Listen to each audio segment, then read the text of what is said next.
Alright guys, what is up and welcome back. So really quick video today. I kind of wanted to take you all along for the ride and give you a drill that I usually use.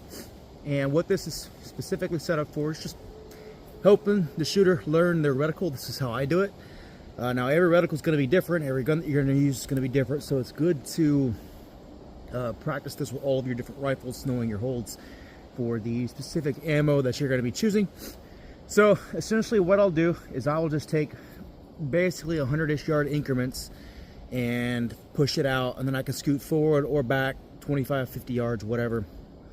Run the drill again, and then you can get a really good idea in 25-yard increments, and you can practice in exactly not only one, where your holds are, but two, getting really quick in acquiring them in your reticle, and then actually taking and making the shot.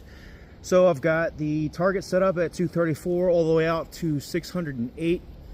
I'm going to basically just do one shot per, walk out, walk back in with the reticle. Shooting 77 grain OTMs out of my 14.5 here today. Wind, it's kind of random. It's anywhere between half a mile an hour all the way up to about 7-8 miles an hour, even at the 10-mile-an-hour gusts. So that's also something that you're going to want to pay attention to, but there again, it is something that you can practice and get better at. Wind is very important to know, especially whenever you're shooting these lighter bullets out of these gassers, and especially whenever you're doing it out of a short barrel like a 14.5.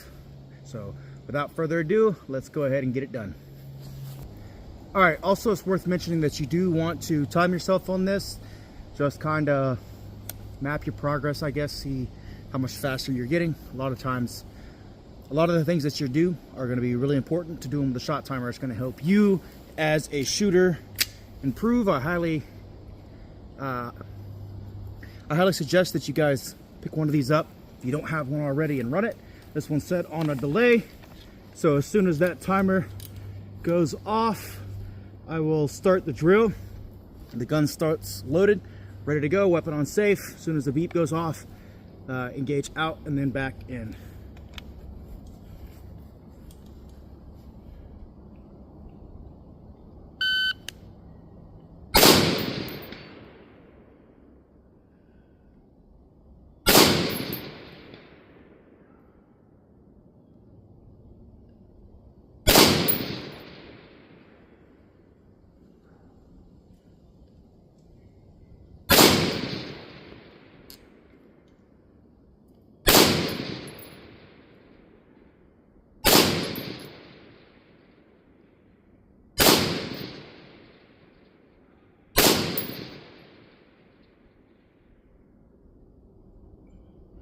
Gun's canted.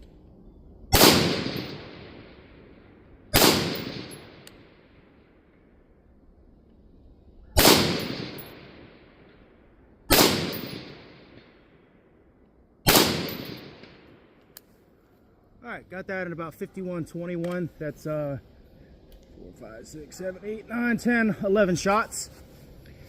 So I'm gonna go ahead and re-up this magazine real quick, see if I can't speed that up just a hair, go a little bit faster. All right, now we're gonna see if we can't speed this up a little bit. That was kind of a warm-up run, I guess. So let's see if I can't clock this out any faster. This is the exact same sequence of fire.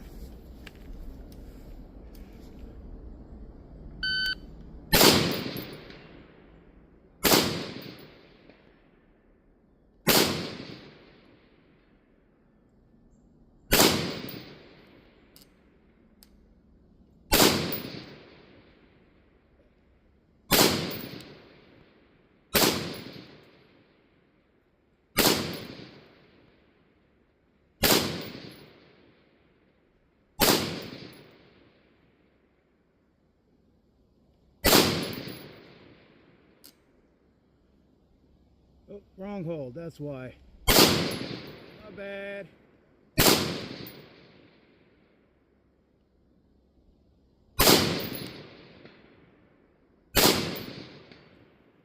Did the wrong hold at the 400-yard line, but 46 seconds. It's kind of why it's important to not get lost in your reticle. Usually that's a pretty easy shot to make with this gun at that distance. It's worth noting that The 234, which is the swingers, are, I want to say that's a 10-inch plate.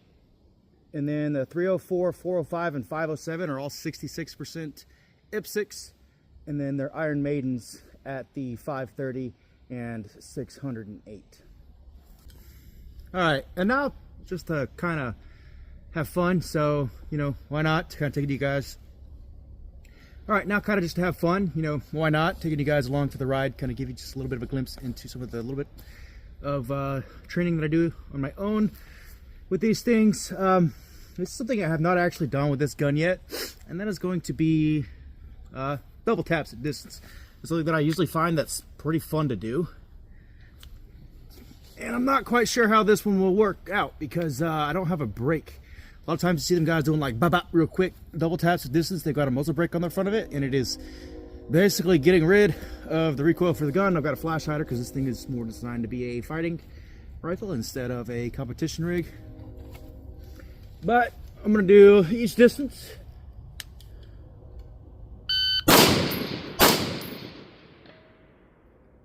Alright, no idea if those are both hits or not.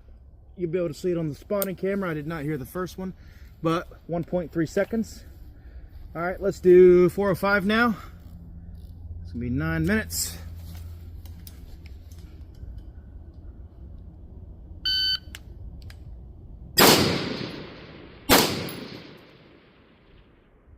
Second was a miss. Try that one more time. 347.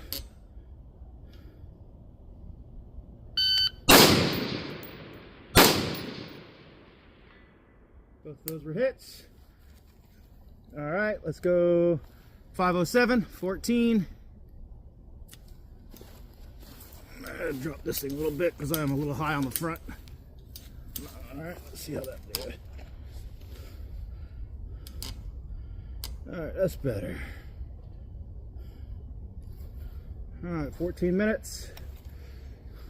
I'll click before I can see the time.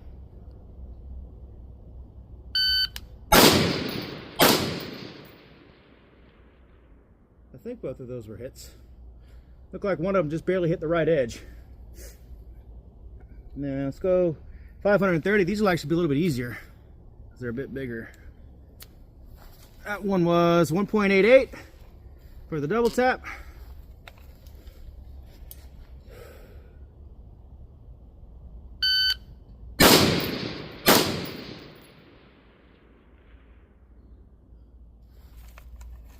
.206. I think I could beat that.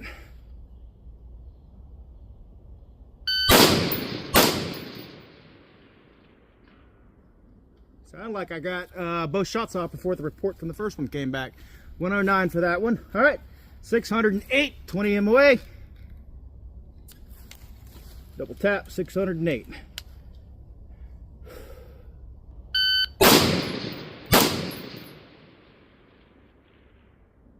And I believe both of those were also hits.